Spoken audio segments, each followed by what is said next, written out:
Hi, everybody. Today, actually, not today, but yeah, anyway, today I will talk about my master's project titled um, They Will Not Islamicize Us: Links Between Islamic Conspiracy Beliefs, Multiculturalism, Political Violence, and Surveillance. But first, I would like to I would like to thank the conference committee for giving me a chance for doing my first conference presentation. I really feel excited about this and hope I will summarize my project as briefly as possible. So,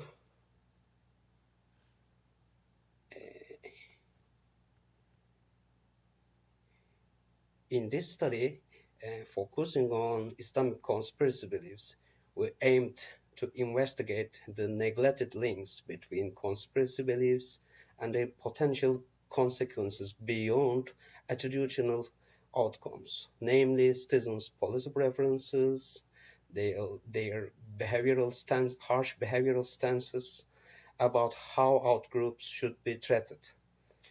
Uh, in this regard, well, what do Islamic conspiracy beliefs state? These theories generally assert that non-European Muslim populations increasingly and deliberately take the place of white peoples in Europe through massive demographic departures from the Muslim world to the Europe and by exceeding the white birth rates. So these beliefs are claimed to be prominent among far-right nationalist groups and people. Also, the common precursors that motivate people to deem such theories plausible include Islam-related sentiments and anti-Muslim prejudice. Thus, in order to examine the unique links between Islamic conspiracy beliefs and their potential outcomes, we first decided to add Islam prejudice as control variable into the study. Furthermore, relevant literature indicates that people are more likely to believe such theories due to their thwarted motives. And within the scope of this study, we have focused on people's social motives and included British national identification and collective narcissism as the other control variables. And as I mentioned briefly at the opening, most of the yeah most of the studies on the consequences of intergroup conspiracy beliefs narrow the focus on attitudinal outcomes. Therefore, we aim to broaden these to more harsh and policy-related outcomes. But how we did come to this? I mean, mm, to expect that Islamic conspiracy beliefs probably would uniquely predict such outcomes. How we did come to this conclusion? Some scholars like Eric Bergman argued that since Islamic conspiracy theories believers advocate that being tolerant toward Muslim migrants accelerate the so-called invasion of the European culture, uh, Islamic conspiracy beliefs might be linked to some negative policy-related preferences, such as anti-multiculturalism and welfare chauvinism. And moreover, given that the intergroup conspiracy theories are radicalizing multipliers and recent perpetrators committed terrorist acts, for instance, in Christchurch against Muslims, declared their endorsement of such Islamophobic beliefs. The link between Islamophobic conspiracy beliefs and justification of political violence can be expected. And furthermore, some work shows that people are more likely to accept surveillance practices if they come from in-group sources. In parallel to this, and considering our case, conspiracy believers might endorse such practices to bring those threatening Muslims into the line. And also, beyond these, we also decided to examine mediational role of the threat perception from Muslim migrants on the presumed unique links here. And drawing on intergroup threat theory, we predicted that symbolic and realistic threat perceptions from Muslims would be of mediating roles, because the link to realistic threat seems clear, given that intergroup conspiracy theories imply nefarious outgroup plots to bring about bad consequences for powerful status of the in-group and their entity. But as in special case for the Islamic conspiracy beliefs, it also implies that Muslims are undermining the white civilization, thereby symbolically threatening. This is, I think, unique to Islamic conspiracy theories because, for instance, they are distinct from anti-Jewish conspiracy in terms of this feature, because anti-Jewish conspiracy theory just indicate that Jewish try to dominate the world economically, thereby economically threatening. But when it comes to Islamophobic conspiracy beliefs, here is the case. Symbolic threats also mediated the links between Islamic conspiracy beliefs and German in-group identification in Unal's study. And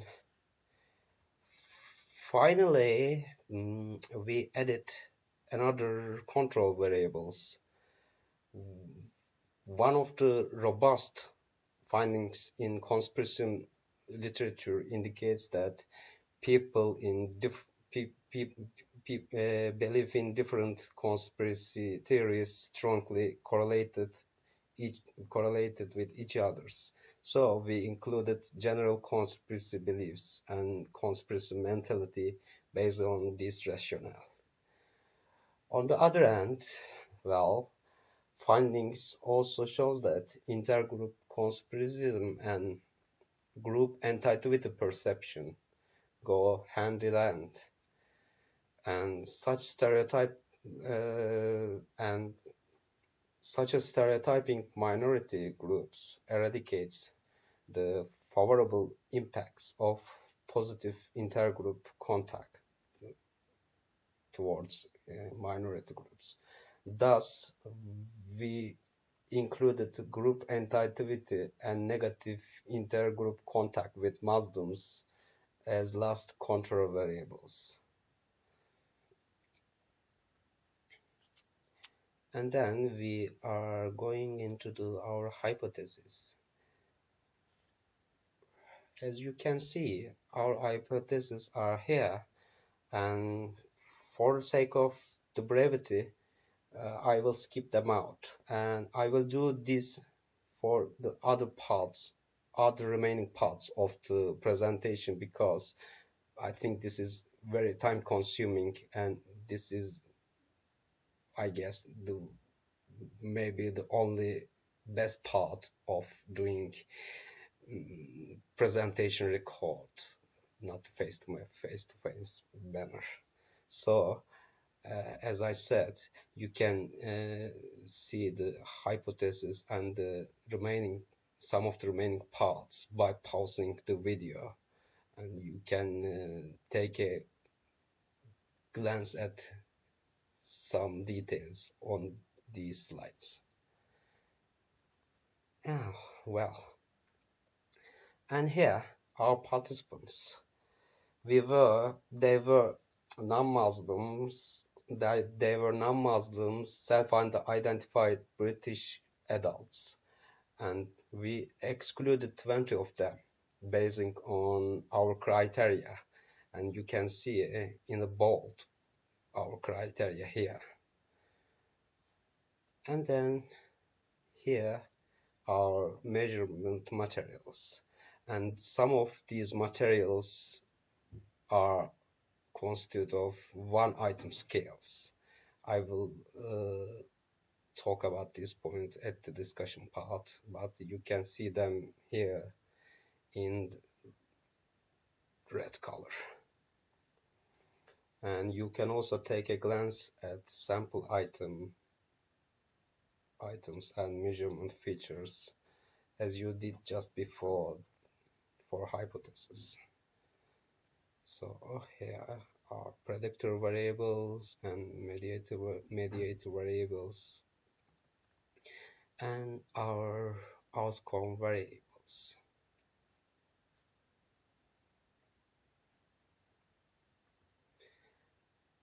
And then in the results section, we first performed separate multiple regression analysis for each outcome variables to test the first three of the hypotheses. And as you can see here, Islamic conspiracy beliefs uniquely predict multicultural ideology, and its beta coefficient is relatively high. But as you can see also, the most powerful predictor was Islamic prejudice, one of our control variables. But Islamic conspiracy beliefs didn't predict multicultural policy support, or in other words, welfare chauvinism. So also this is the regression table for justification of political violence, and similar to multicultural ideology, but as seen here, with higher beta coefficient, Islamic conspiracy beliefs uniquely predict political violence targeting Muslims in Britain.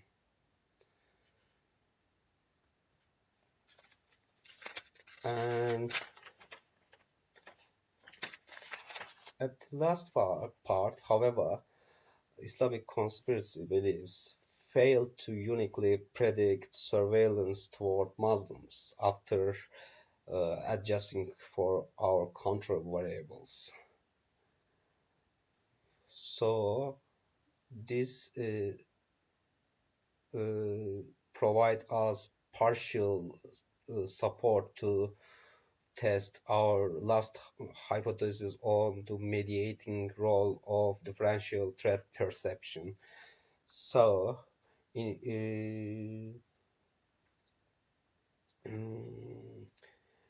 so we partly tested our mediation hypothesis by performing path analysis, and here our first figure shows that results for multicultural ideology, which partly support the hypothesis.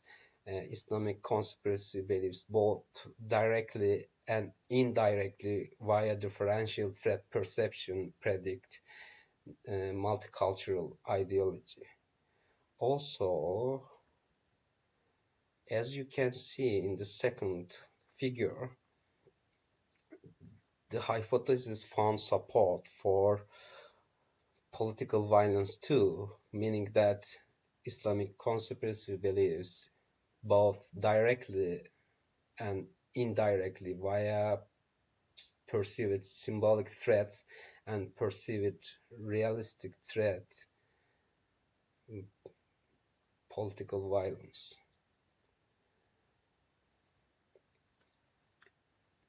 But what does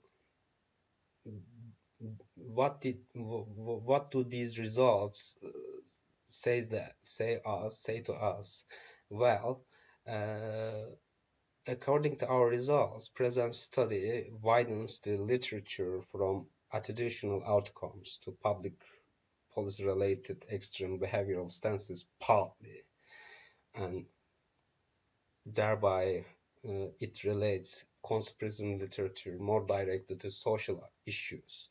As I said before, our results partly support some of the hypotheses, and just the third hypothesis didn't find any support, so that uh, even adjusting for control variables, higher Islamophobic conspiracy beliefs failed to predict surveillance of Muslims.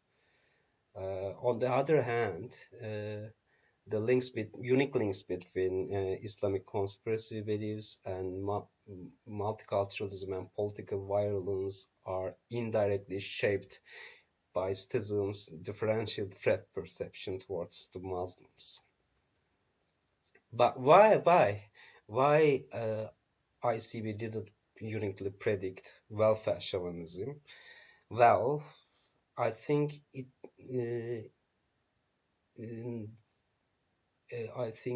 as Hadi and Fontes pointed out, national in-group identification has chauvinistic aspect, it can lead the exploratory power of Islamic conspiracy beliefs to disappear after controlling national identification. And also, this can be result of the using single item to measure welfare chauvinism, and it possibly might be the inflation of the estimated standard error. Moreover, what about the surveillance of Muslims? Well, I think it can be some deeper point to examine these results in terms of surveillance of Muslims, because relevant literature indicate that conspiracy thinking are both influenced by threat perception and influence the threat perception. So we can say that there is some interrelation between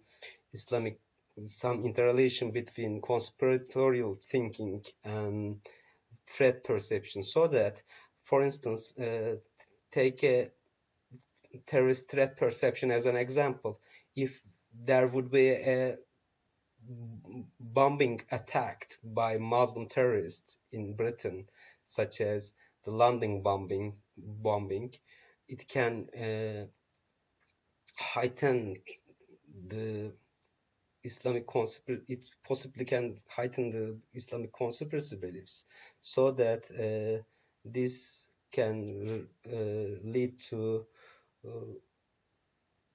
British citizens to endorse surveillance practices based on their heightened Islamic conspiracy beliefs in extraordinary time, but not ordinary time, as we collect this data in ordinary time. I mean, there was no bombing attacked coordinated by some Muslim origin terrorist. This can be result of that. And when it comes to limitations and future results,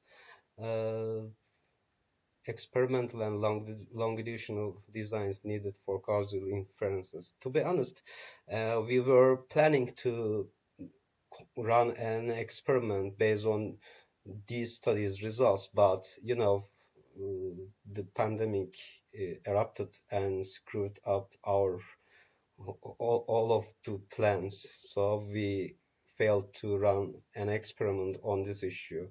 But as I said, there is a strong need to run experimental and longitudinal designs for causal inferences. Also, I didn't mention in the result section, but there was moderate but albeit acceptable multicollinearity, and it leads to as a result of that, it was hard to interpret the effect sizes of the variables on the outcome uh, variables. So future research can be more carried about this issue. Also, for sake of brevity, we just used single item measurements for symbolic and realistic threat perception, which might cause inflation of the standard measurement error. So future research can also take care of this issue. Also, there is another point about the features of the Islamic conspiracy beliefs. Some of these conspiracies indicate that Muslims deliberately come to European countries to invade the white culture. But some of the theories also assert that liberal political elites and their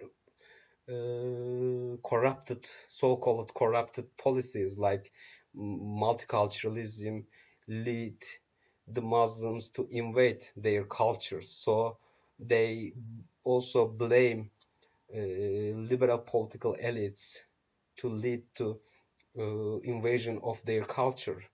Uh, this can be interpreted in terms of black sheep effect. This effect indicates that in-group deviants are seen as more threatening compared to out-group deviance by in-groupers. So in this case, it might be fruitful to examine whether conspiracies accompanied by liberal political elites, such as some elites from Labour Party, seen as more threatening than just the conspiracy beliefs revolve around Muslims. This can be fruitful to examine, I guess. So future research, I think, can take a closer glance at these issues. So I think this is the end of my presentation. I hope I would be clear in my English. As I'm not a native speaker, and as this is my first presentation, I was a little bit anxiety. I felt a little bit anxiety, so I hope it doesn't interrupt your understanding. So thanks for your time. See you all in the discussion part.